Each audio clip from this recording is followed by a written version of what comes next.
गुरु दोस्तों, कहते हैं संघर्ष के मार्ग पर जो वीर चलता है, संघर्ष के मार्ग पर जो वीर चलते हैं वो ही केवल इस संसार को बदलते हैं।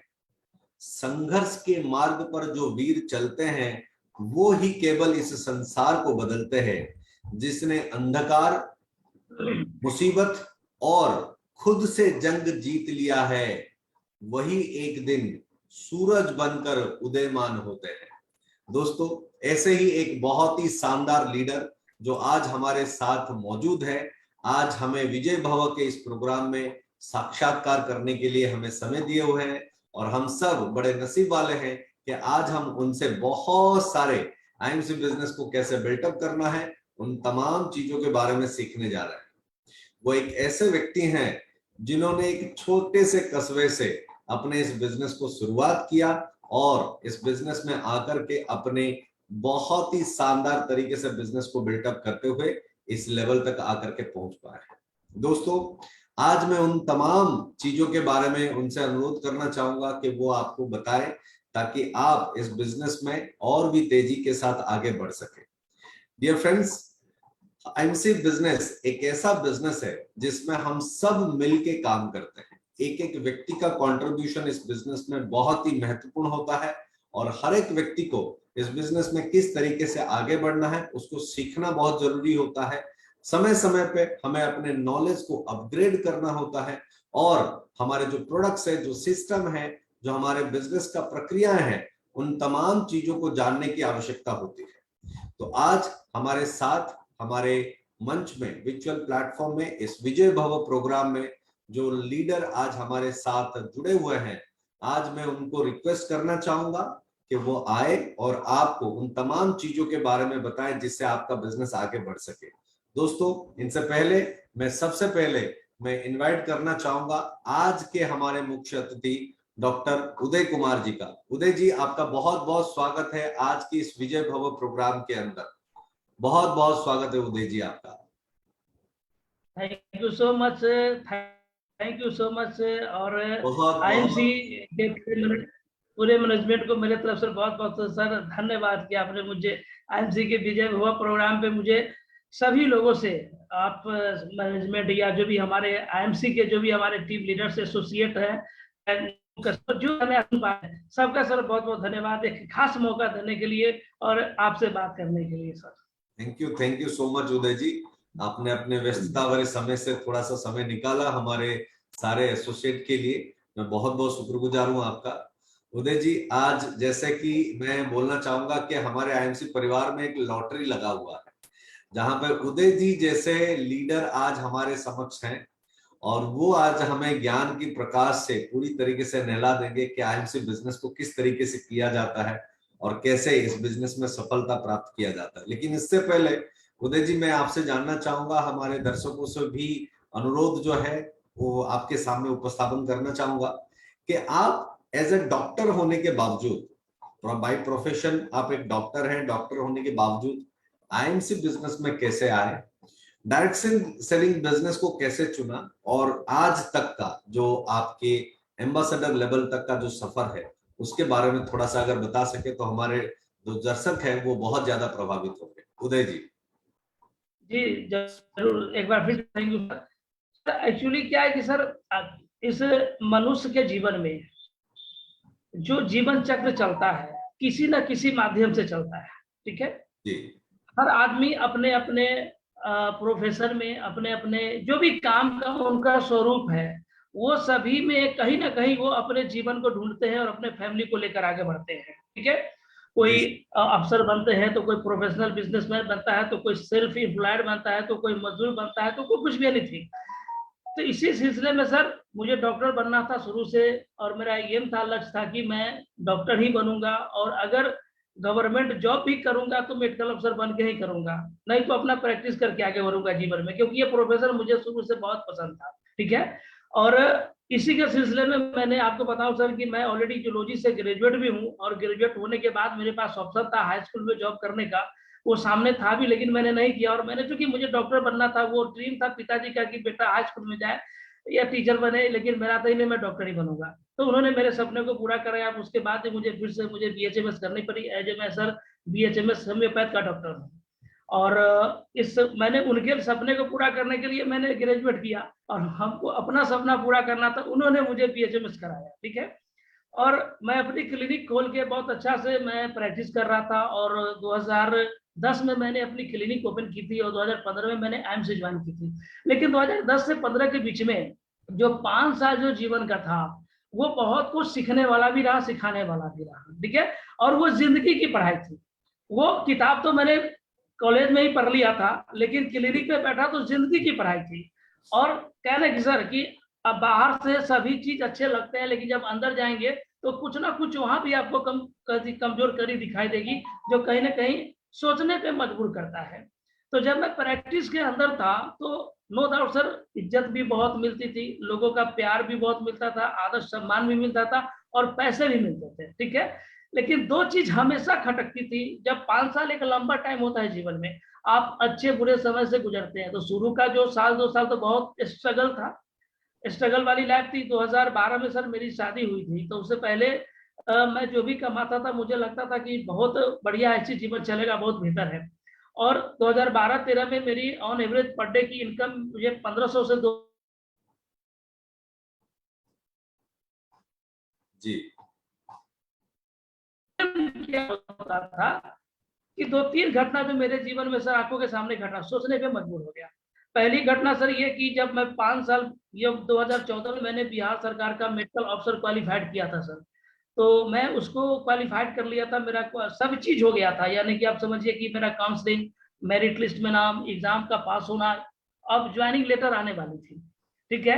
लेकिन कुछ टेक्निकल फॉल्ट थी, जो कहिए जहां से रजिस्ट्रेशन मुझे देर से मिला, और उस रजिस्ट्रेशन देर से मिलने के कारण हमारी 5 साल की मेहनत और हमारी जो एग्जाम जो मैंने निकाला, वाइवा दिया, सब बेकार हो गया, जिसमें मेरा कहीं कोई फॉल्ट नहीं था। ठीक है। मैंने समय से परीक्षा पास किया, समय से रिजल्ट आया, समय से मैंने फॉर्म भरे, समय से मैंने परीक्षा दिया, सारा कुछ। लेकिन किसी दूसरे आदमी की गलती का नतीजा हुआ कि मेरा जीवन खराब हो गया। यानी कि मुझे जॉब वो नहीं मिली, सब कुछ होने के बाद भी सर, आप समझिए। तो मैंने उस समय मुझे दिमाग में आया एक बात, सोचने पर मजबूर हुआ। मैं 6 महीना सर मैं बहुत टेंशन में था, क्योंकि मेरा ड्रीम जॉब था मेडिकल अफसर, और जिसको मैंने पाने के लिए पिछले 15 साल से बहुत मेहनत कर रहा था। ठीक है। और वो चीज होने के बाद, जहां मेरी एक भी सुई के नोक की मेरी गलती नहीं थी, वहां से मेरे जीवन का डायरेक्शन चेंज हो गया। ठीक है। अब वहां से मैं सोचने के लिए सर मजबूर हो गया कि अब जीवन में क्या किया जाए, क्योंकि ऑलरेडी हम जो चाहिए तो मिला नहीं, और मेरी जिंदगी का फैसला कोई थर्ड आदमी करता है सर, जिसने ना मुझे कभी 1 रुपया से सहायता किया, ना मुझे मेरी दुख दर्द में कभी कोई मदद किया। लेकिन मेरे भविष्य का निर्माण जरूर हो गया कि आपने नहीं किया तो आपको हटाया जाता है, जबकि मैंने तो किया था। रजिस्ट्रेशन देना मेरा काम नहीं है, वो तो डिपार्टमेंट का काम है। वो मुझे 1 साल बाद में, तो 6 महीने के क्रम में हो गया। तो अब मैंने वहां ये सोचा कि अगर यूं ही तरीके से मेरी जिंदगी के फैसले कोई और करते रहेंगे, तब तो कहां तक मैं पहुंचूंगा। जी। तब मैं सर डायरेक्ट सेलिंग को खोज रहा था। हकीकत बात मैं कहूँ सर, तो मैं ऐसा चीज खोज रहा था कि कोई ऐसा काम हमें मिल जाए कि मैं 5 साल 10 साल काम कर लूं, तो उसके बाद मुझे पैसों के लिए काम नहीं किए, 10 साल का किया हुआ मेरा मेहनत हमें पैसा नहीं करके दे। एक था ये कि मेरी जिंदगी दूसरी तय ना करे सर, पहला चीज। दूसरा चीज ये था कि हमारे एक संबंधी थे, मित्र भी थे। वो अचानक बहुत अच्छा जीवन में बहुत हक्का कर रहे थे, सुखी संपन्न थे, अचानक उसकी एक्सीडेंट में मृत्यु हो जाती है। ठीक है। और जब एक्सीडेंट में मृत्यु हो जाती है, तो इतना टैलेंटेड बता, इतना खुश सुखी परिवार जीने वाला आदमी के जीवन में अंधकार छा जाता है। उसकी परिवार जो है परेशानियों से घिर जाती है, कोई साथ देने वाला नहीं आता है। दुख के घड़ी में तो 10-12 दिन, महीना दिन सब बोलते हैं हम करेंगे तो हम करेंगे तो हम करेंगे, लेकिन जैसे जैसे बातें पुरानी होती है, लोग अपने जीवन में वापस चले जाते हैं।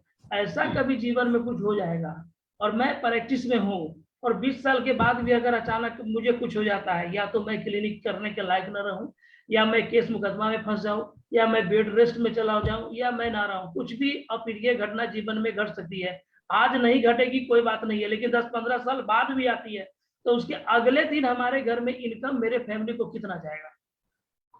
तो जवाब मिला सर कि नो, क्योंकि मैं देख चुका था कि जब तक सर हम आप हैं, दिन अच्छे से गुजर रहे हैं, लेकिन जब नहीं रहेंगे तो क्या ये दिन आगे रहेगा कि नहीं रहेगा, बच्चों को, हमारे परिवार को, हमारे पेरेंट को। माता पिता को, जिनको बुढ़ापा का सहारा हम होते हैं, वो उनको मिलेगा कि नहीं मिलेगा? जवाब मिला सर नहीं। तो एक तो जॉब लेने की बात आई तो दूसरे ने फैसला किया कि you are not able to it, है कि नहीं? वहां पर ऐसा नहीं है। दूसरा कि ये काम को करते हुए अगर मैं 10 साल 15 साल बाद भी अगर मैं काम के लायक ना रहूं, मेरा काम बंद हो जाए, तो क्या मेरे घर में वही दिन होंगे जो आज हैं? क्योंकि मैंने तो 15 साल यहाँ दिया, 20 साल यहाँ दिया। तो जवाब मिला नो।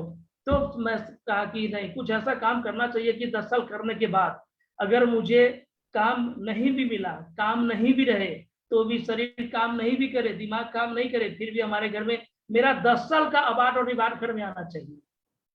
तब वहां से सर मैंने सोचा कि कौन सा काम किया जाए, कौन सा काम किया जाए जो मेरे प्रोफेशन को सूट करता हो, हमारी जो रिस्पेक्ट है वो बना रहे और हमारा काम भी हो जाए। तो वर्तमान भी देखना था, भविष्य भी देखना था। तो सर मैंने एनालिसिस करते करते करते करते करते करते करते डायरेक्ट सेलिंग पर दिमाग गया। अब डायरेक्ट सेलिंग तो यहाँ बहुत सारे भरे पड़े हैं, जहां जाइए वहीं आपको मिल जाएगा। अब चूज जी हमको करना था कि मुझे क्या करना है, नहीं करना है।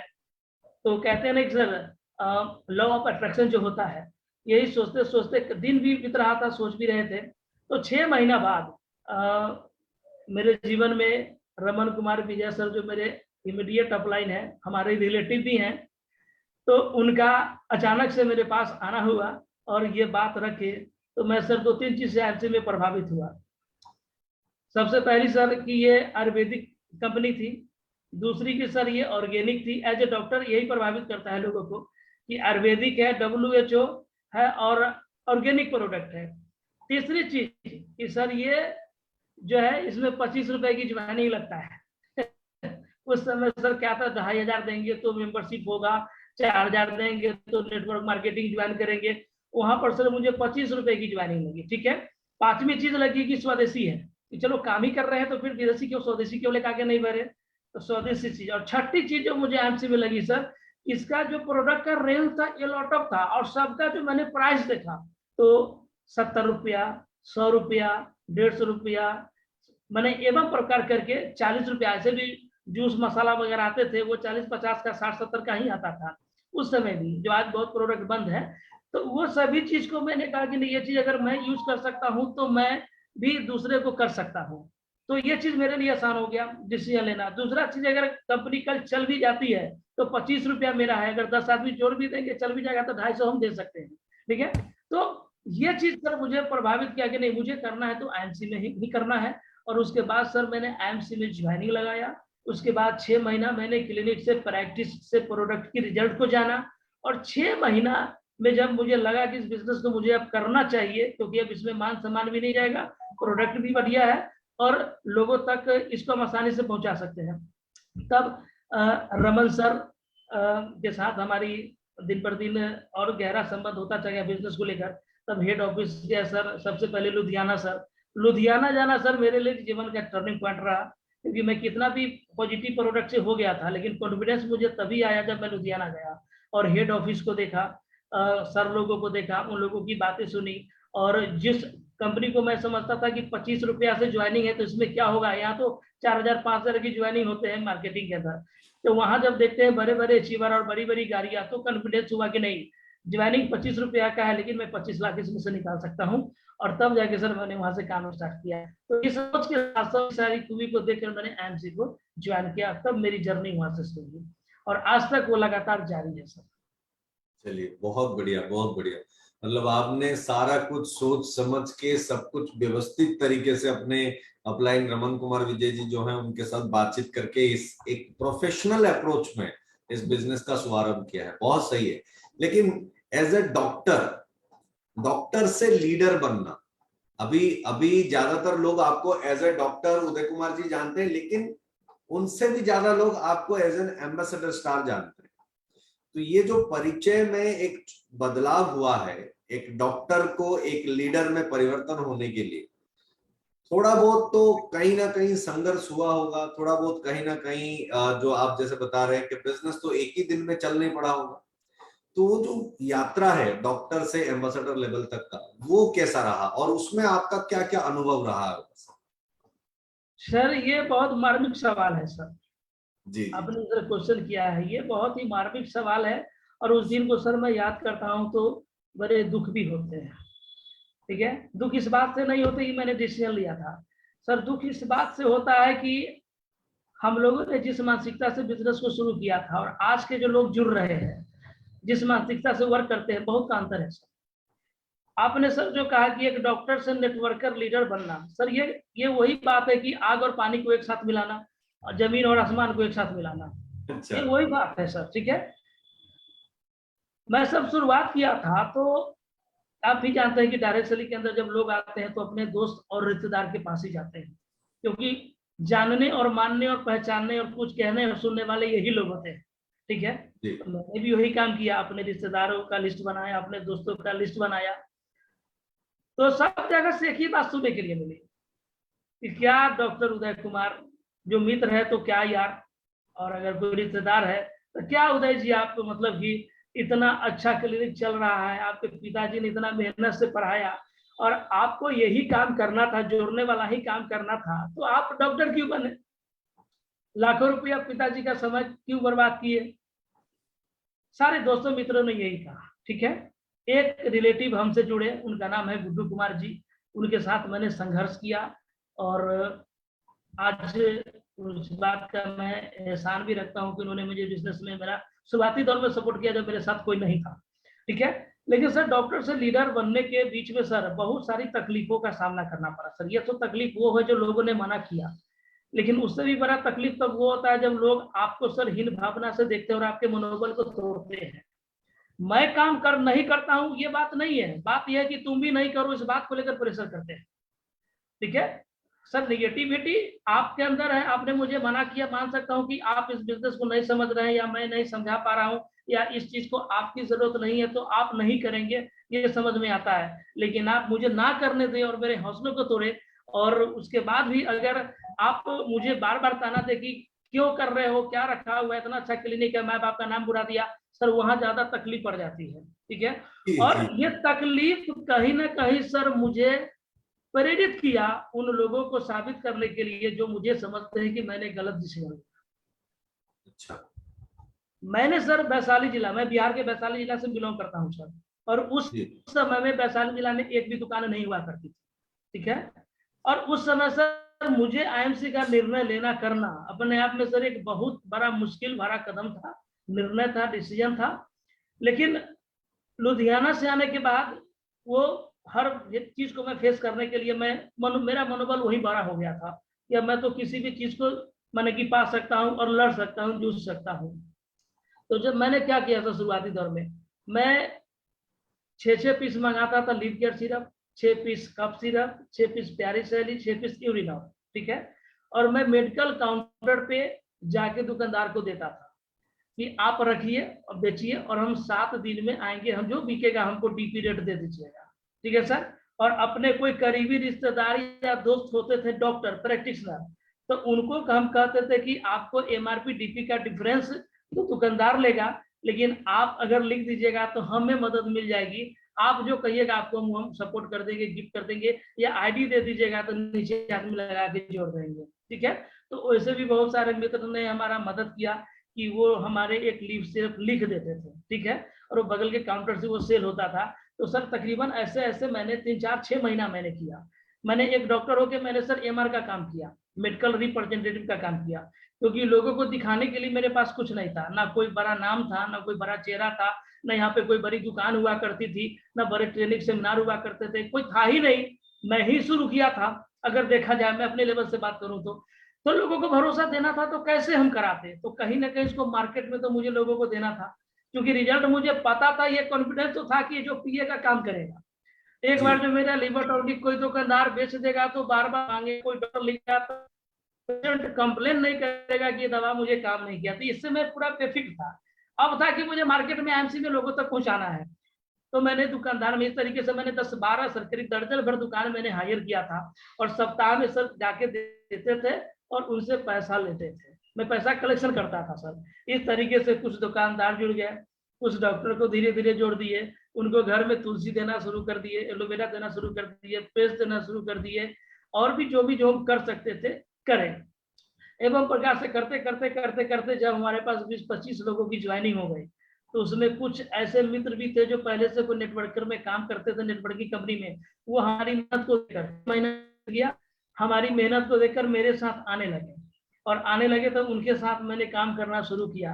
इस तरीके से सर हम आउटलेट भी लिए, और 1,10,000 का मैंने क्लिनिक में आउटलेट लिया। चूंकि मुझे एक बात समझ में आ गई थी कि अगर नेटवर्क को बड़ा करना है तो कस्टमर को सर्विस देनी पड़ेगी, और सर्विस देने के लिए प्रोडक्ट अपने पास होना जरूरी है। और मैं सर 50 किलोमीटर दूर समस्तीपुर से जाके मैं बाइक पे लाता था, हर 3 दिन 4 दिन पे जाता था और कार्टून में बांध के लाता था। तो मैंने कहा कि इससे काम नहीं चलेगा, आउटलेट लेना होगा। तो हमने फिर आउटलेट इधर उधर से पैसे का जुगाड़ किया, आउटलेट मैंने लिया, और वहां से सर हमारी बिजनेस तेजी से ग्रो करने लगी। और इसमें सर एक जो बड़ा चीज होता है ना सर, वो माइंडसेट होता है सर। हम कहाँ हैं ये इम्पोर्टेंट नहीं है, इम्पोर्टेंट ये होता है कि आपको जाना कहाँ है। मेरे सपने क्या है ये मुझे पता है सर। मैं जिनके पास जा रहा हूँ उनको मेरे सपने के बारे में पता नहीं है। मैं सही। क्यों आईएमसी ज्वाइन किया हूँ ये मेरे मित्र को पता नहीं है, मेरे रिलेटिव को पता नहीं है, ये मुझे पता है। और जब मुझे पता है कि मैं क्यों कर रहा हूँ और कहाँ जाना है, तो सर सभी चीजें आसान हो जाती है। तब किसी की बातें कान में सुनाई नहीं देती है, किसी की जो व्यंग होती है वो दिल को चोट नहीं पहुंचाती है। आदमी को कितना भी तकलीफ हो उस पर ध्यान नहीं देता है, वो तो बस अपने मंजिल को देखता है और मिलने वाले रिजल्ट से क्या मिलेगी उस चीज की परवाह करता है, बाद बाकी किसी चीज की परवाह नहीं करता है। तो इस तरीके से कन्वर्जेशन हुआ सर हमारा एक डॉक्टर से नेटवर्कर लीडर में। और मुझे बनाने में सर ये कहूँ कि मैंने ऐसा किया नहीं सर, मैं जो तो मुझे तो करना था, लेकिन मुझे जो प्रिपेरेशन किया, मुझे जो ढाला सर, इसमें हमारे अप्लायंस का बहुत हाथ है सर। जिसमें रमन सर ने मुझे नेटवर्किंग का एक एक चीज सिखाया, और मैं उनको देख के कि वो कैसे बोलते हैं, वो कैसे लोगों को मैनेज करते हैं, प्लानिंग करते हैं तो क्या बातें बोलते हैं, क्या लोगों को कह के उनको मोटिवेट करते हैं, ये सब चीज सर मैं टेप रिकॉर्डिंग की तरह दिमाग में उसको मैं टेप करता गया। और जब अख्तर सर वाजपेयी सर जब यहाँ मीटिंग के लिए आते थे प्रोडक्ट डेमो के लिए, तो सर मैं उनके पीछे पीछे पूरे बिहार में घूमते रहता था डायरी लेकर कि किस प्रोडक्ट के बारे में क्या बताते हैं, किस का डेमो कैसे करते हैं, लीडरशिप में क्या बताते हैं, लोगों को क्या करना चाहिए, नेटवर्कर को क्या नहीं करना चाहिए, लीडर की सोच कैसी होनी चाहिए। ये सब पीछे पीछे लग के मैं सीखा करता था, क्योंकि सर लर्निंग एटीट्यूड जीवन के हर क्षेत्र में जरूरी है, लेकिन खासकर इस बिजनेस में और भी जरूरी है, क्योंकि और भी दूसरे सेक्टर में हम तो अपना दिमाग लगा के काम भी कर लेते हैं, लेकिन ये एक ऐसा सेक्टर है डायरेक्ट सेलिंग जहां अपनी दिमाग तो लगाने की जरूरत ही नहीं होती है, आपको सिर्फ डुप्लीकेट कॉपी करना पड़ता है। तो मैं बस बस कॉपी करता चला गया, कॉपी करता चला गया, कॉपी करता चला गया, और उसी का नतीजा है कि मैं एक डॉक्टर से कब नेटवर्कर बन गया और कब लीडर के रूप में लोग कहते हैं कि आप लीडर हैं उनका धन्यवाद, मुझे पता ही नहीं चला। और यहाँ तक सर इस तरीके से सर मैं आया यहाँ पे सर। बहुत ये बढ़िया जर्नी सर, बहुत बढ़िया। सही में सर आपका बातें सुन के बहुत ही अच्छा लग रहा है, और आपकी ये जो एक्सपीरियंस है, जो आपके जीवन के अंदर जो थोड़ा सा प्रतिकूल परिस्थिति आए हुए थे, लोगों ने आपको चैलेंजेस दिए थे और आपने उसको बड़े पॉजिटिव तरीके से लेकर के काम किए हैं। और जैसा आपने बताया कि एक डॉक्टर से एक लीडर बनना, एक नेटवर्कर बनना काफी संघर्षपूर्ण रहा। लेकिन एक चीज मैं आपको दाद देना चाहूंगा, एक चीज आपको, एक छोटा सा पंक्ति आपके लिए समर्पित करना चाहूंगा सर। ना थके हैं कभी पैर, ना थके हैं कभी पैर, ना कभी हिम्मत हारी है। ना थके हैं कभी पैर, ना कभी हिम्मत हारी है। जज्बा है कुछ जीवन में करने का, जज्बा है जीवन में कुछ करने का, इसीलिए सफर अभी तक जारी है। और आपने अपने जीवन में ये जो सफलता का सफर है इसको जारी रखा है, और कई सारे लोगों को आप एक प्रेरणा का स्रोत के हिसाब से आज काम कर रहे हैं। लोगों का शरीर को इलाज करने वाला, आज लोगों के मन को और उनकी जो आत्मविश्वास को भी इलाज कर पा रहे हैं आज, वो आपके लिए एक बहुत बड़ी अचीवमेंट है सर। आपके लिए एक ही चीज मैं और जानना चाहूंगा कि क्योंकि कई सारे लोग हैं जो आज के डेट में अपने अपने प्रोफेशन को छोड़ करके या अपने प्रोफेशन में रह करके भी डायरेक्ट सेलिंग बिजनेस में आने के लिए थोड़ा सा डरते हैं, या यूं कहे तो कहीं कहीं जगह पे स्केप्टिकल हो जाते हैं, भयभीत हो जाते हैं कि मैं नौकरी कर रहा हूं, मैं कुछ एक प्रोफेशन में हूं, मैं दुकानदार हूं, मैं फलाना काम कर रहा हूं, तो क्या मुझे अभी डायरेक्ट सेलिंग बिजनेस की आवश्यकता है? ये जो विचारधारा है लोगों का, ये जो प्रश्न है या यूं कहे जो भय है, आपका क्या सलाह रहेगा इस प्रकार के जो लोग हैं जो विचार करते हैं कि उनको डायरेक्ट सेलिंग बिजनेस कैसे शुरू करना होगा? थोड़ा सा अगर आप उसके बारे में बता सकें। देखिए सर, मेरा मानना है कि डर जो है ना, फियर, फियर के सकारात्मक पहलू भी है और नकारात्मक पहलू भी है। जी। ठीक है। एक डर वो होता है जो मुझे कामयाबी की ओर ले जाता है, और एक डर वो होता है जो मुझे असफलता की ओर लेके जाता है। निर्भर ये करता है कि डर मेरे ऊपर हावी है कैसे। मुझे डर था सर कि मैं 10 साल 20 साल काम करने के बाद हूँ, अगर मुझे काम करने के लायक नहीं रहा तो मेरी फैमिली का क्या होगा, मेरे पेरेंट का क्या होगा। वो डर को मैं आज कैसे दूर कर सकता हूँ। ठीक है। तो मैंने सकारात्मक पहलू से लिया। एक डर था कि सर मैं बार बार अगर मैं परीक्षाएं देता रहूंगा और दूसरे लोग हमारे भविष्य का निर्णय करते रहेंगे तो ये कब तक चलेगा। ठीक है। तो ये डर मुझे अपने भविष्य के प्रति था।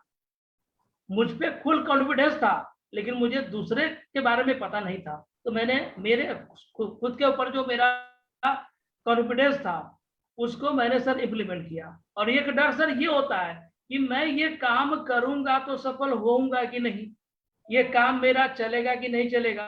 तो ये डर आ गया तो इसका मतलब है कि आपको आपके अपने ऊपर कॉन्फिडेंस सर नहीं है। और जब आपको चूंकि अपने ऊपर कॉन्फिडेंस नहीं रहेगा तो आपको डर कहीं भी लगेगा। मुझे तो सर कभी भी डर नहीं लगा एमसी को लेकर, मैंने कभी भी डर नहीं लगा, क्योंकि सर मैं ऑलरेडी अपने चलते हुए क्लिनिक से निकलकर इस प्रोफेशन को लिया था। तो मैं तैयार था मानसिक रूप से भी और शारीरिक रूप से भी कि मुझे क्लिनिक के अंदर बैठ के पैसा कमाना है, और डायरेक्ट सेलिंग के नेटवर्क मार्केटिंग एमसी के अंदर फील्ड में जाके लोगों के साथ काम करना है। दोनों दो बात है सर। ठीक है। लेकिन चूंकि मुझे अपने ऊपर कॉन्फिडेंस था, इसलिए असफलता का डर कभी हावी नहीं हुआ। और एक बात सर मैं कहता हूं कि अगर आदमी पूरी ईमानदारी से अगर 2 साल 3 साल अगर दे दे पूरे समर्पण के साथ, तो डर नाम की सर कोई चीज ही नहीं है, कोई चीज ही नहीं है। लेकिन अगर मैं अपना 100% ना दूं और उसके बाद अगर मैं डर रखूं तो आप तो पहले ही असफल है। सफलता की तो बात करनी बेमानी हो जाती है यहाँ पे ना। क्योंकि जब मुझे खुद पे भरोसा नहीं है, जब मुझे खुद पे भरोसा नहीं है तो मैं दूसरे को कैसे कहता हूँ कि तुम मुझे भरोसा कर लो, मैं तुम्हारे साथ हूँ, मैं तुमको सुपरस्टार बना सकता हूँ, मैं तुमको चेयरमैन बना सकता हूँ, मैं तुमको सीपी बना सकता हूँ। क्योंकि जब मुझे खुद कॉन्फिडेंस नहीं है तो सेल्फ कॉन्फिडेंस जिनके पास सर नहीं होता है सर, उन्हीं को डर का भय सताता है, और कहीं कोई बात नहीं है। नहीं तो क्या होगा सर, मैंने जिंदगी में मेहनत किया, चलिए हो सकता है कि मैं एक बार असफल भी हो गया, तो एक बार असफलता होना ही तो सफलता का राह होता है। क्योंकि सफलता जब मिलती है सर बिना कुछ किए हुए, तो सर दो चीज आती है। अगर आपने सफलता हासिल की, बहुत मेहनत नहीं लगा, तो आप उन्मादी हो जाएंगे, किसी को नहीं लगाएंगे, किसी को कुछ भी बोल देंगे, किसी का रेस्पेक्ट नहीं करेंगे, लगेगा कि हम ही तो बॉस है। और इस क्रम में आपको घमंड आ जाता है, और घमंड आता है तो आपका डाउनफॉल होता है, तब आप साथ में हो जाते हैं कि रातों रात बने रातों रात बिखर कैसे गए।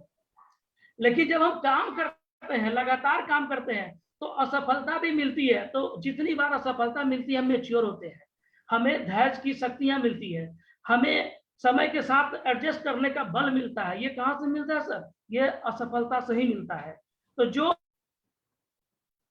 असफलता मिल रही है कहीं ना कहीं मुझे एक बेहतर पर्सनालिटी के रूप में क्रिएट कर रहा होता है, और हम जिस दिन पूर्ण सफल हो जाते हैं उस दिन वो सफलता लंबे समय तक मेरे साथ रहता है और हम लोगों को अपने साथ खड़े करते हैं।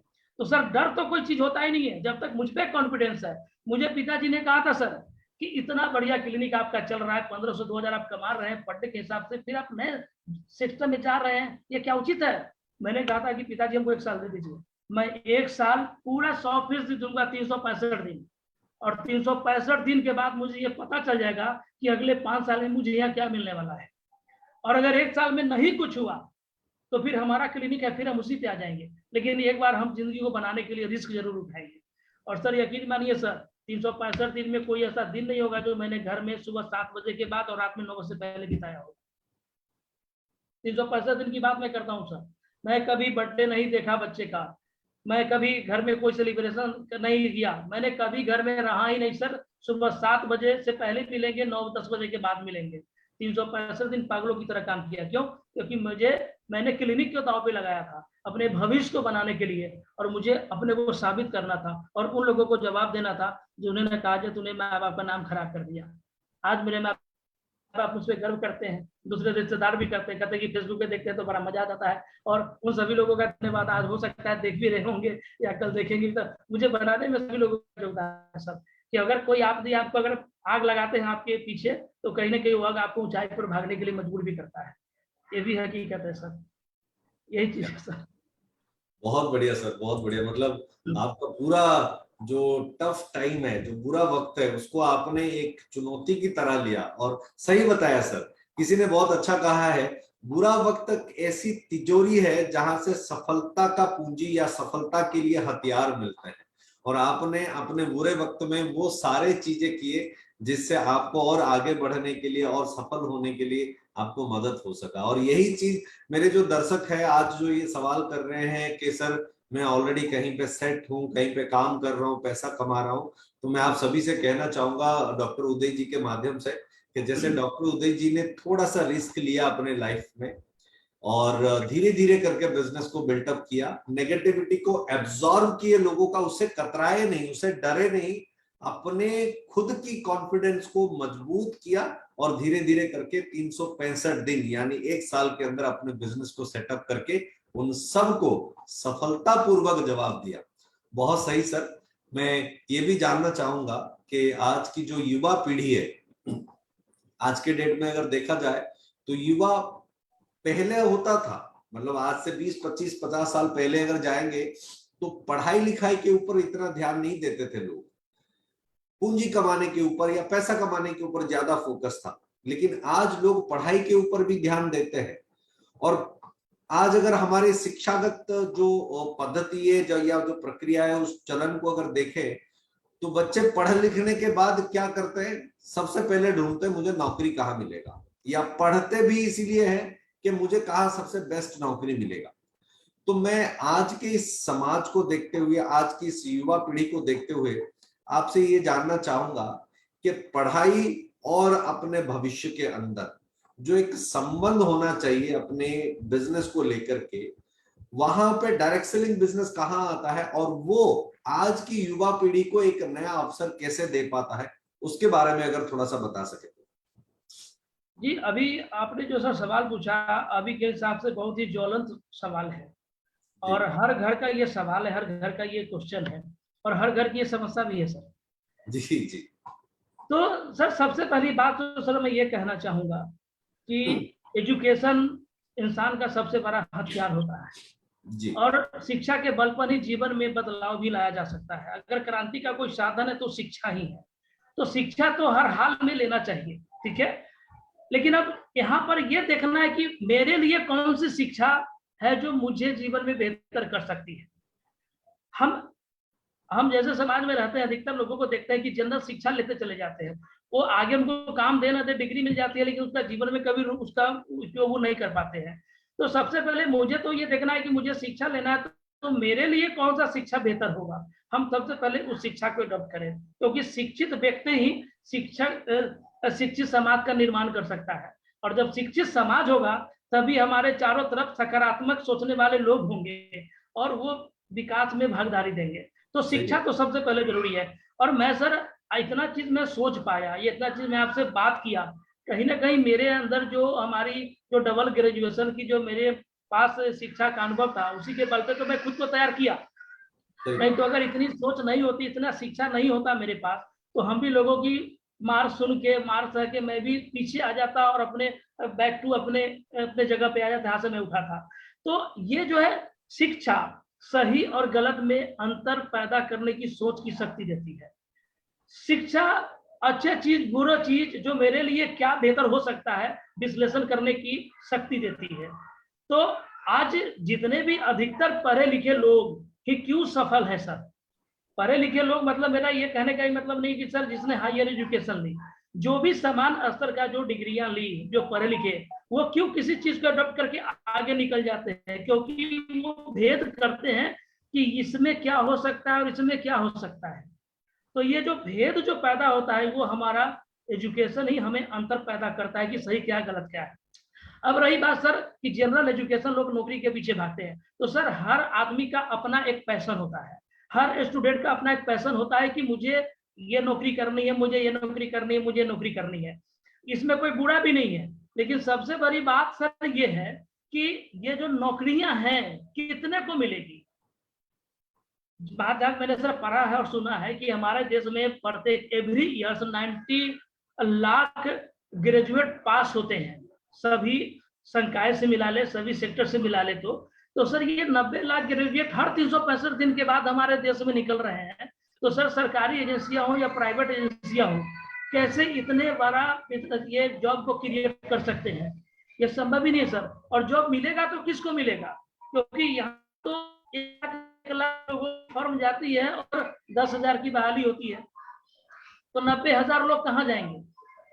तो उनको ये बात समझना पड़ेगा कि नौकरियां बुरी नहीं है, अपने पैसों को बुरा करना पाना बुरा नहीं, अच्छा है। लेकिन सवाल ये है कि मुझे उसके अलावा भी मुझे हम जॉब करें या ना करें या जॉब की तैयारी करें, लेकिन हर एक आदमी को डायरेक्टली का हिस्सा जो बनना चाहिए वो इसलिए बनना चाहिए कि जब हम सर 1-2 लाख की हम नैनो कार लेके निकले या 10 लाख की हम स्विफ्ट डिजायर लेके निकले या 1 करोड़ का जगुआर शोरूम लेकर निकले, चक्के होते हैं सर, 4 चक्के हैं रोड दौड़ते हैं और 1 चक्के है जो अंदर में पड़ा रहता है, ताकि क्या मालिक को ये बात पता है कि जो गाड़ी निकलते हैं अभी गाड़ी निकलेगी एजेंसी से, रोड पे जाते ही पंक्चर हो जाएगी? नहीं सर, आज नहीं होगी, लेकिन अगर किसी ऐसे दिन 2 साल बाद भी, 5 साल बाद भी, 10 साल बाद भी अगर वो रोड पे चलने वाला अगर चक्का पंक्चर हो जाता है और हम किसी को हॉस्पिटल में लेके जा रहे हो या रात के 12 बजे हम कहीं पे जा रहे हो या एयरपोर्ट जा रहे हो, किसी भी इमरजेंसी में अगर उस समय भी 1 सेकेंड का भी अगर लोच आ गया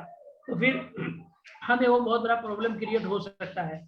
इसीलिए सर 5वां चक्का दिया जाता है। हम आम आदमी के बीच में सर ये 5वीं चक्की नहीं होती है। हम जिस प्रोफेशन से लेके जिसको पार्जन करते हैं उसी को टोटल चीज मान लेते हैं, और जब वो प्रोफेशन खत्म हो जाता है या उस प्रोफेशन को चलाने वाला आदमी खत्म हो जाता है तो उसके सामने अंधेरा छा जाता है, क्योंकि हमने समय रहते मैंने दूसरा ऑप्शन को तैयार किया ही नहीं।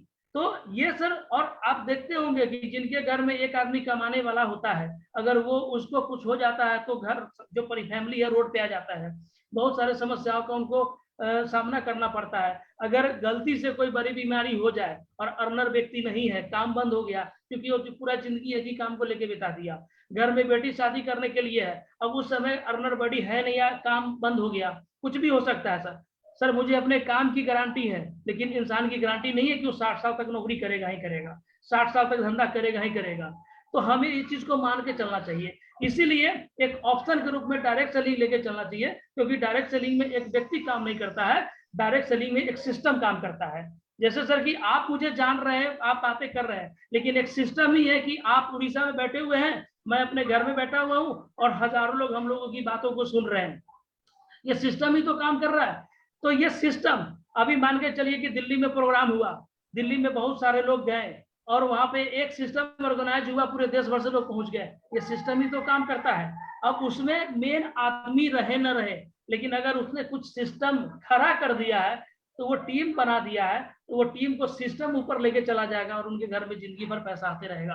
तो हर आदमी को सर, कोई भी काम आप करते हो, आप बिजनेस कर रहे हो, आप नौकरी कर रहे हो, आप वाइफ हाउस वाइफ हो, आप स्टूडेंट हो, अपनी जिंदगी में सपने को पूरा कीजिए, लेकिन एक ऑप्शन तो लेके चलिए कि मेन चक्का पंक्चर हो गया तो हमें कहीं रुकना ना पड़े, हमें जिंदगी में कोई परेशानी नहीं। इसलिए डायरेक्ट सेलिंग को चॉइस करके सर पैशन के साथ काम करना चाहिए, पैशन के साथ, ठीक है। और यही चीज सर लोगों को आगे लेकर जाती है। तो मैं तमाम लोगों को कहूंगा कि नौकरियां सबको नहीं मिलने वाली है, आप नौकरी के लिए तैयारी करें। आप 5 साल तैयारी करेंगे, 5 साल में यहाँ चेयरमैन सीपी बन जाएंगे और 5 लाख रुपया 2 लाख रुपया महीना कमाएंगे, 50,000 भी कमाएंगे तो उस समय के सैलरी से बेहतर ही होगा। तो वो भी करें और इसको लेके चले सर, मेरी तो यही सोच है। बहुत बढ़िया सर, बहुत बढ़िया, बहुत सही तरीके से बताया कि हमारे बिजनेस को कोई इंडिविजुअल नहीं बल्कि एक सिस्टम चलाता है। नौकरियां जो है, और कई दफा आपने एक और चीज भी कहा सर कि सबको नौकरी नहीं मिलने वाली। जाहिर सी बात है, इतने सारे लोग अगर ग्रेजुएट होंगे एक साल में तो इतने नौकरी तो है ही नहीं, और अगर मिल भी जाती है तो वहां पे जिसको जितना मिलना चाहिए उतना नहीं मिलता है। मतलब किसी को 50,000 का तनख्वाह मिलना चाहिए, लेकिन लोग अभी इतने ज्यादा है, इतने ग्रेजुएट है कि वही एम्प्लॉयर जो है 50,000 के बदले 15,000 रुपए दे रहा है। ये भी हो रहा है। एक बात कहना चाहूंगा यहीं पर सर की, जी सर आपने बोला ना कि 50,000 तनख्वाह मिलना चाहिए, इनको 30,000 मिलता है। ऐसे सर हमारे देश में 35% ऐसे लोग हैं जो अंडर अनएम्प्लॉयमेंट में जीते हैं। जी 35%, यानी कि जॉब कर रहे हैं, वो जॉब से खुश भी नहीं है, लेकिन जॉब छोड़ना भी नहीं चाह रहे, क्योंकि 35 साल 40 साल उम्र हो गया। अब ये जॉब छोड़ देंगे तो घर परिवार कहाँ से चलेगा, और कर रहे हैं तो फिर आगे कुछ हो नहीं रहा है। तो ऐसे लोगों के लिए सर डायरेक्ट सेलिंग बहुत बेहतर ऑप्शन है। और दूसरी सी शर्त कि जो लोग नौकरी के पीछे पूरा अपने आप को 25 साल 30 साल लगा देते हैं, अच्छी बात है, कीजिए, लेकिन कम से कम अपना साइड से कुछ करके अपने लायक खड़ा कर लीजिए कि ये नहीं होगा तो ये हो जाएगा। क्योंकि सर टेक्नोलॉजी सर भारी पड़ रहा है, और टेक्नोलॉजी को कोई दबा नहीं सकता है, और जितना टेक्नोलॉजी बढ़ेगा सर लोगों को काम करने वाले की संख्या उतनी घटती चली जाएगी। इसको जी कोई सर हटा नहीं सकता है, जी और समय से समय टेक्नोलॉजी आएगी, ये चीज है सर। सही बात है सर। पहले अगर बहुत सही बताया, पहले डाकिया आते थे आपके घर में आकर के तार दे करके जाते थे। आज डाकिया का काम व्हाट्सएप, ट्विटर, फेसबुक इन सब ने खत्म कर लिया है ना। तो अभी अभी अगर देखेंगे तो सारे चीजें जो है, पहले धोबी आता था घर से कपड़ा लेकर के जाता था, सफाई करता था, है ना, फिर इस्त्री करके लाके देता था। अभी वॉशिंग मशीन आ गया तो वो भी टेक्नोलॉजी एक बहुत बड़ा रोल अदा करता है, जिसके कारण नौकरियां भी घट रहे हैं, या यूं कहे कि हमारे जो रोजगार की जो अपॉर्चुनिटी है वो भी कहीं ना कहीं आ रहे हैं। लेकिन साथ में यहाँ पे एक चीज और मैं आपसे जानना चाहूंगा सर, कि आपने बताया कि ये बिजनेस कोई इंडिविजुअल यानी कोई व्यक्ति विशेष इस बिजनेस को नहीं बनाता है, इसको चलाने के लिए एक सिस्टम चाहिए होता है। तो अगर आप हमें थोड़ा सा और बता सके कि आईएमसी का सिस्टम क्या है, और एक व्यक्ति को सफल होने के लिए उस सिस्टम को कैसे पालन करना होगा, थोड़ा सा अगर आप बता सके सर। देखिए, सिस्टम पे कोई इंडिविजुअल एक चीज काम नहीं करता है, ठीक है। अब जैसे मान लीजिए सर कि मैं भी कंपनी में मिस्टर स्टार हूँ, तकरीबन हमारा 50,000 से प्लस का मेरा भी टीम है अभी, 52-53,000 में।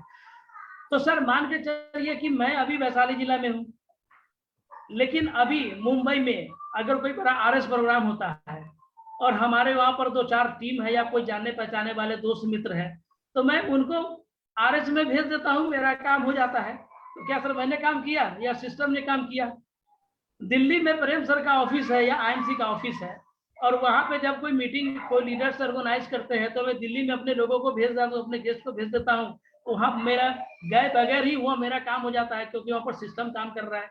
और बिहार में किन्हीं का कोई प्रोग्राम है और बिहार के पटना में कोई प्रोग्राम होता है, तो दूसरे लीडर अपने लोगों को, गेस्ट को या न्यू अपने जो प्रोस्पेक्ट है उनको भेज देते हैं, उनकी ज्वाइनिंग उनके टीम में हो जाती है। तो ये सिस्टम ही तो काम करता है सर, ये सिस्टम ही तो काम करता है, जहां पर मुझे कुछ करने की जरूरत नहीं है। आज जूम मीटिंग होता है, आप लोग देते हैं, लोग अपने अपने घर में बैठ के काम करते हैं, भले उसका अप्लाई नहीं हो सिस्टम में, लेकिन उनको तो उनका काम हो जा रहा है, उनको एजुकेशन मिल गया, उनको ट्रेनिंग मिल गया, उनको मोटिवेशन मिल गया, कंपनी की सारी ऑफर्स की जानकारी मिल गई, नई पॉलिसी की जानकारी मिल गई। अब अपलाइन या नहीं है, फिर भी सिस्टम उनको सारा इन्फॉर्मेशन ऑफलाइन का काम कर रहा है, तो सिस्टम ही तो कर रहा है सर। तो सर ये डायरेक्ट सेलिंग ठीक उसी तरीके से है जैसे जमीन के 200 फीट नीचे पानी होती है और हम 200 फीट ऊपर पानी पहुंचाते हैं, यानी कि 200 फीट से निकालते हैं 200 फीट पहुंचाते हैं। तो सर ये सिस्टम ही तो काम करता है। ठीक उसी तरीके से जीवन में ये सिस्टम ही काम करता है डायरेक्ट सेलिंग के अंदर। बस कुछ टीम मुझे बना लेने हैं, उसके बाद अगर वो व्यक्ति नहीं भी है तो उनका अब सिस्टम में सर अपलाइन भी होता है, डाउनलाइन भी होता है। एक एसोसिएट के बीच में एक अपलाइन भी है और एक डाउनलाइन भी है।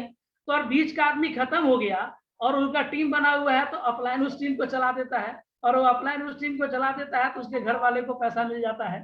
तो ये बहुत बड़ी चीज है सर, जहां मुझे टीम का लाभ मिलता है, मुझे सिस्टम का लाभ मिलता है, और हर आदमी को सर करना चाहिए। लेकिन फर्क कहाँ होता है सर जानते हैं, मैं कभी भी अपने आप को परेशान इस बिजनेस में नहीं देखा, कभी नहीं देखा काम कम हो या ज्यादा हो। काम तो सर बहुत शुरू में इतनी दिक्कत होती थी कि सर मेरे पीछे वाले लोग तुरंत गोल्ड बन जाते थे, तुरंत रूबी बन जाते थे, तुरंत चेयरमैन बन जाते थे, और मैं गोल्ड पे गोल्ड अटका रहता था, सिल्वर पे सिल्वर अटका रहता था, क्योंकि मेरे पास कोई भी नहीं था सर।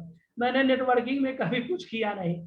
और जब इस बिजनेस में आया तो मेरे पास लोग ही नहीं थे कि मैं किसको जोड़ूं किसको जोड़ूं। यहाँ तो था जनरेशन प्लान, भाई चेयरमैन बनने के लिए 8 लाख चाहिए, रूबी बनने के लिए 4 लाख चाहिए, और यहाँ तो नेटवर्किंग करने वाला कोई नहीं है। क्योंकि उस समय आज ना सर माहौल बहुत अच्छा है, लेकिन 5 साल पहले तो निगेटिव बहुत खराब थी। 7 साल पहले लोग सुनना नहीं पसंद करते थे, तो हम किसको लाते। तो वहां पर बहुत सारी सर परेशानी भी होती थी कि वो गोल्ड बन गया, उसका सम्मान हो रहा है और मुझे लोग पूछ नहीं रहे। रूबी का हो रहा है, हम गोल्ड है तो हमको पूछ नहीं रहे। लेकिन सर हमेशा एक ही चीज हमेशा सोचते थे सर कि लकड़ी का घर बनाने में, घास फूस का घर बनाने में समय लगता है, उससे थोड़ा सा घर बनाएंगे तो थोड़ा समय लगता है और ज्यादा लगता है, लेकिन महल बनाने में सर सालों साल लगते हैं। तो मेरा महल बन रहा है, जिस दिन तैयार होगा सर बवाल होगा, और इसी उम्मीद पर सर काम करते रहते थे। और आज उसका रिजल्ट मुझे मिल रहा है कि मैंने जो पीन पे जितना दिन रुक के काम किया, आज मेरी पीन मेरी टीम उतनी ही गहरी है, उतनी बड़ी है। तो किसी भी चीज में नकारात्मक नहीं होना चाहिए, हाँ धैर्य रखना चाहिए। और धैर्य धैर्य सर वो ताकत होती है ना एक नेटवर्कर का। नेटवर्कर क्या है, हर एक इंसान का जो दिखाई तो नहीं देता है, लेकिन उसको हर भंवर से, हर परेशानी से निकाल के अच्छी जगह पे पहुंचा भी देता है। इसलिए धैर्य नहीं होना है, जहां पर है वहीं पे ईमानदारी से काम करते रहिए। जिस लेवल पे है, जिस पिन पे है, जहां भी है काम करते रहिए। इसका सर जीता जागता उदाहरण सर अभी हमारी जो राष्ट्रपति बनी है द्रौपदी मुर्मू जी, कभी उन्होंने नहीं सोचा होगा, किसी ने नहीं सोचा होगा कि प्रथम नागरिक बनेंगे। लेकिन जहां भी थे, जिस जगह पे थे, वो मेहनत से करते गए सर, और मेहनत का परिणाम था कि आज उनको ये चीज मिल गया। तो सर कब हमको क्या मिलेगा कोई नहीं जानता, बस अपने काम की ईमानदारी से, धीरज के साथ निष्ठा होनी चाहिए, ईमानदारी होनी चाहिए। काम के लिए काम नहीं करना है, कुछ कर दिखाने के लिए काम करना है। हो सकता है किसी को पहले सफलता मिल जाए, हो सकता है किसी को बाद में, लेकिन हमें निष्ठा और ईमानदारी रहना चाहिए, उसका फल मिलता है सर, बहुत मिलता है। बहुत बढ़िया सर, बहुत बढ़िया। निष्ठा और ईमानदारी के साथ, कंटिन्यू फोकस के साथ अगर हम लोग काम करें तो निश्चित तौर पे हमें सफलता मिलेगी। ये बात बहुत सारे एग्जाम्पल है, जैसे अभी आपने द्रौपदी मुर्मू जी के बारे में बताया, जो कि हमारे प्रथम नागरिक बने, राष्ट्रपति बने। उनका भी संघर्षमय जीवन रहा है, मैंने खुद जानता हूँ इस चीज के बारे में। तो क्योंकि उड़ीसा का निवासी हूँ तो उसके बारे में भी बहुत सारी चीजें हमें तथ्य मिलते हैं। और पहले से भी जो, जब वो एमएलए एमपी में थे, फिर बाद में जब झारखंड के राज्यपाल के पद में थे, तो ये सारा कुछ बहुत ही सही आपने उदाहरण दिया है सर। तो मैं अपने दर्शकों को यही बताना चाहूंगा, डॉक्टर उदय कुमार जी ने भी यही चीज बता रहे हैं कि दोस्त आप किस भी पृष्ठभूमि से है, अभी आपका परिस्थिति क्या है, उस चीज के ऊपर ज्यादा व्यस्त ना हो, उस चीज के ऊपर ज्यादा व्यग्र ना हो। जैसे सर ने बताया कि आज आप कहाँ हैं वो मायने नहीं रखता, आपको ये देखना है कि आपको जाना कहाँ है, आपका मंजिल कहाँ है। आपका मंजिल, आपका गोल अगर हमेशा, आपका लक्ष्य अगर हमेशा आपके साथ है, ईमानदारी के साथ काम कर रहे हैं, तो निश्चित तौर पे आपको सफलता मिलेगी। और सिस्टम के बारे में बताया सर ने कि सिस्टम जो हमारे बिजनेस में है कि एक अलग सा एक प्रोसीजर बना दिया गया है। आप कहीं से भी हैं, आप दिल्ली से हैं, हरियाणा से हैं, आप उत्तर प्रदेश से है, बिहार से या झारखंड से है, कहीं से भी है, वहां से जाकर के आप अपने बिजनेस को पूरे भारतवर्ष में फैला सकते हैं। क्योंकि ये सिस्टम ही है जो आपके बिजनेस को फैलाने में आपको काम करता है। जरूरी है कि हमें टीम बिल्टअप करना, जैसे उदय कुमार जी ने अभी हमें एक बहुत बढ़िया चीज बताया कि हमें टीम को बिल्टअप करना है। लेकिन उदय जी, टीम को बिल्टअप करना, जहां तक मैं जानता हूं, जहां तक मुझे लीडर लोगों के साथ बातचीत होता है, बैठ के हम लोग थोड़ा बहुत चाय के ऊपर चर्चा करते हैं, बोलते कि सर टीम बिल्टअप करना वाकई में थोड़ा टफ होता है। और आपसे बेहतर ये कौन बता पाएगा हमें कि टीम बिल्टअप करने के लिए हमें प्राथमिक तौर पे क्या करना होगा, ताकि हम एक बहुत ही मजबूत और गहरा टीम बना सके, जो कि हमें कंटिन्यूस ग्रोथ दिला सके। अगर इसके ऊपर थोड़ा बता सके सर तो। देखिए टीम बिल्डअप के लिए सर 2 चीज लगता है। जी टीम बिल्डअप करने के लिए मुख्य रूप से, मैं अपनी बात बता रहा हूँ, दूसरी की बात जी मुझे नहीं पता। 2 चीज लगता है। सबसे पहले तो सर ये लगता है कि आपका फेस वैल्यू आपका होना चाहिए। और फेस वैल्यू तब आता है जब आप लगातार किसी काम को ईमानदारी से करते हैं, तब लोग आप पे भरोसा करना शुरू करते हैं। तो आपको लगातार अपने काम को ना कि जज्बे के साथ, ईमानदारी से, निष्ठा से, मैंने गर्व के साथ करना अपने काम को। मैंने सर, मैं कोई होता प्रॉब्लम कहाँ है सर, थोड़ा सा एक बात बता। प्रॉब्लम ये होता है कि मैंने आईएमसी को बाई चॉइस ज्वाइन किया था कि मुझे आईएमसी करना है, क्योंकि मैं पहले से सेटल था, ठीक है। और यहाँ पर लोग आईएमसी को बाई चांस मिल जाता है, रास्ता चलते चलते कोई प्लान दिया, कोई मीटिंग में बुला लिया, तो देखा अरे 2 लाख 4 लाख 5 लाख 10 लाख 50 लाख की गाड़ी, इतना इनकम, तो आदमी बाई चांस मिल गया, मोटिवेट होकर काम कर लिया। जब वो 2-4 महीना किया, लगा कि यहाँ होने वाला नहीं है, तो वो हट जाता है, क्योंकि उसकी चॉइस नहीं थी, वो चांस मिली थी। और जब वो धीरे धीरे जब इस बिजनेस में लगातार काम करता है, तो उसकी चॉइस बन जाती है। और जब चॉइस बन जाती है, तो उसको अपने काम पे विश्वास भी होता है, उसका फेस वैल्यू भी बनता है, उसके बोलने सोचने तरीका बदल जाता है, तब लोग विश्वास करने लगते हैं। तो सबसे पहले तो यह है कि सर उनको अपना फेस वैल्यू बनाना पड़ेगा, और ये साबित करना होगा कि हम आईएमसी में सीपी बनने के लिए आए हैं, तब लोग भरोसा करके उनके नीचे काम करेंगे। और दूसरी चीज है सर कि टीम बनाने के लिए सर पात्रता चाहिए, पात्रता, एबिलिटी चाहिए। यानी कि सर मैं इसको इस तरीके से बोलूं कि अगर हमारे बिहार में अगर अभी बीपीएससी का फॉर्म भरे निकले, या फिर आपके यहाँ पर यूपीएससी का जो भी आपको उड़ीसा का हो, पब्लिक सर्विस कमीशन का जो फॉर्म निकले, उसकी पात्रता होती है सर ग्रेजुएट होती है। तो अगर उसमें कोई मैट्रिक या इंटर का टॉपर, स्टेट लेवल का टॉपर भी चाहे, तो उसमें फॉर्म नहीं भर सकता है, ठीक है, एबिलिटी नहीं है उसके पास ना।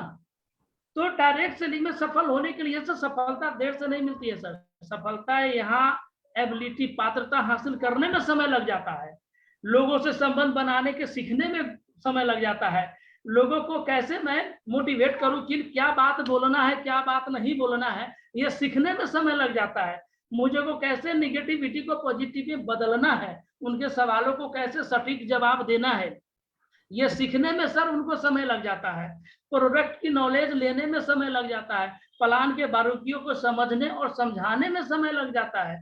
तो इसलिए सर उनको टीम बनाने में टाइम लगता है। सो सर ये एबिलिटी हासिल करने में समय लगता है सर, टीम बनाने में समय नहीं लगता है। और all about network marketing sir क्या है, ऑल अबाउट नेटवर्क मार्केटिंग 100 लोगों को ज्वाइन करते हैं, उसमें से सर 5 लोग खोजना ही तो नेटवर्क मार्केटिंग है। क्योंकि हमने भर्ती अभियान शुरू कर दिया, लेकिन स्क्रूटनी मुझे करना है कि कितने मेरे लीडर बनेंगे, तो जो लीडर बनेंगे वही करेंगे, क्योंकि मैंने 100 लोग को खड़ा किया क्योंकि मैं लीडर हूं, अपने आप को लीडर बनाया, तो हम 5 लीडर बनाएंगे तभी तो 500 लोग खड़े होंगे। तो हमें लीडर, एक एसोसिएट को लीडर में कन्वर्ट करना है। और ये कब होता है सर, जब हम इसमें श्रद्धा से काम करते हैं, हम अपने टीम के हित के लिए सोचते हैं, हम टीम को आगे बढ़ाने के लिए काम करते हैं, उसके एजुकेशन सिस्टम पे काम करते हैं, निगेटिविटी को दूर करते हैं, उसको सॉल्यूशन देते हैं, तब जाके सब ये चीज आती है सर।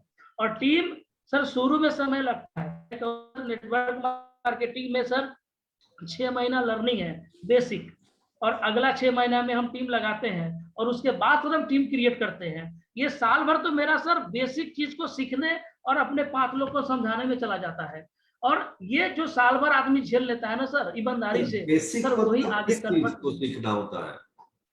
बेसिक सर बेसिक मतलब ये है, बेसिक मतलब सर कि मैं आईएमसी में काम करता हूँ, तो सर आज बहुत सारे लोगों को मैं देखता हूँ सर 2 साल से काम करते हैं, लेकिन आईएमसी को भी सही से प्रोजेक्ट नहीं कर पाते हैं कि आईएमसी कंपनी क्या है। तो जब हम आईएमसी को कंपनी को सही से प्रेजेंट नहीं कर पा रहे हैं, तो लोग आईएमसी के बारे में भरोसा क्या करेंगे। आईएमसी बहुत बड़ी चीज है, तो बहुत बड़ी चीज को कहने वाला भी तो चाहिए। आईएमसी का बहुत बड़ा रेंज है प्रोडक्ट का, उसकी क्वालिटी है, क्वालिटी बताने वाला भी तो लोग चाहिए। आईएमसी का बिजनेस प्लान बहुत ही लाजवाब जबरदस्त है, ये बताने वाला भी तो चाहिए कि मैं ओवरऑल पिक्चर देख के कोई काम नहीं करा सकता सर।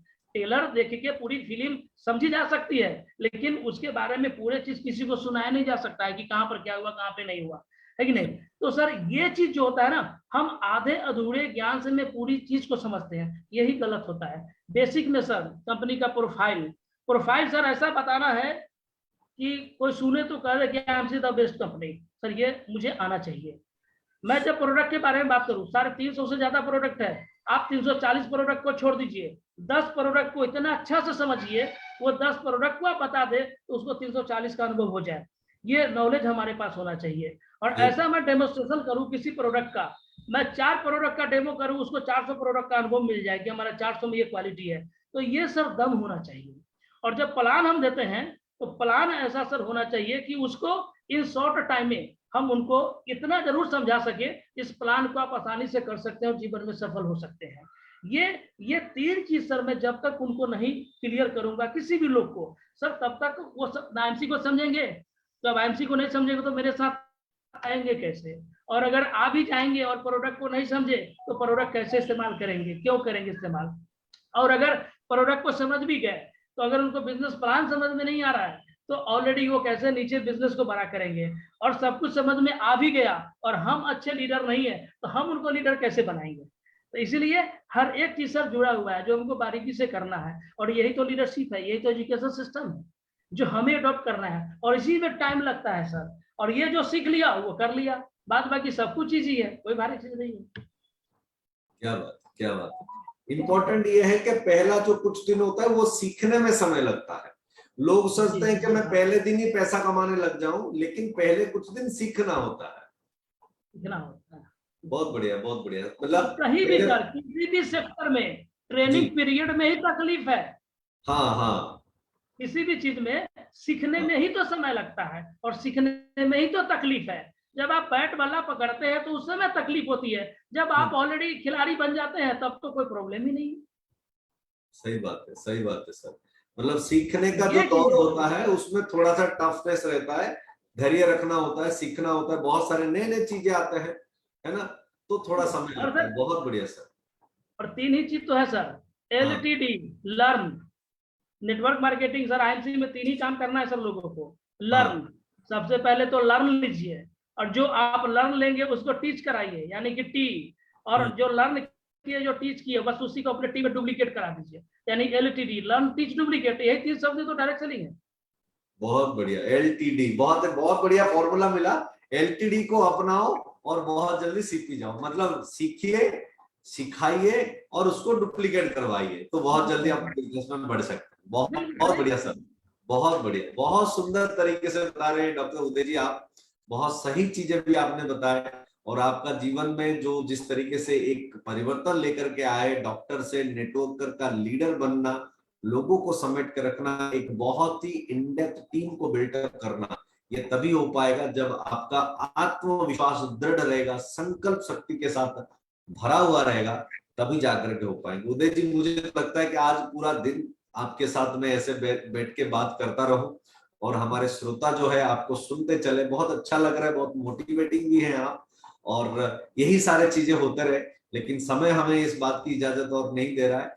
तो मैं आपसे यही बोलना चाहूंगा कि इसी प्रकार के जो सेशंस आते हैं, विजय भव जैसे बहुत सारे अलग प्लेटफॉर्म आते हैं, आप आते रहिए और हमें आपके जो ज्ञान की प्रकाश है हमारे एसोसिएट तक पहुंचाते रहिए, ताकि क्या पता आज के इस सेशन को सुनने के बाद कोई ऐसा व्यक्ति जो उत्तर प्रदेश में बैठा हो, कोई ऐसा व्यक्ति जो हैदराबाद में बैठा हो, कोई ऐसा व्यक्ति जो मुंबई में बैठा हो, महाराष्ट्र के किसी छोटे से गांव में हो, या झारखंड के किसी छोटे से गांव से हो, आज वो आपसे प्रभावित होकर के कल का उदय वो बनेंगे, कल का एम्बेसडर वो बनेंगे आपको सुनने के बाद।